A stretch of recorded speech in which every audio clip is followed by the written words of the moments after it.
My name is Sydney Smith, and I studied a Bachelor's of Science in Zoo Management, where I did my dissertation evaluating like an educational program at Knowsley Safari. For me, it was that the lectures were always really really because I went into the degree really interested in conservation education and how conservation education programs changed people's attitudes towards conservation. And I just think the lectures really helped me with that, and it's really going to help me in my career. So winning this award really means a lot to me because as an international student, I wasn't really sure what this experience was going to be like going into it.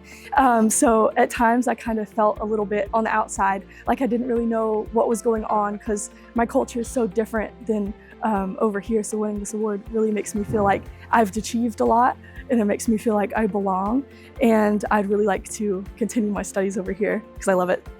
So right now I am a child and youth program assistant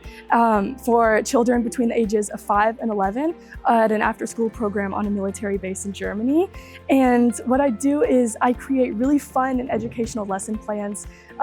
specifically in the science areas and conservation, and I'm able to carry those out with the children and give them that passion to hopefully go into the similar career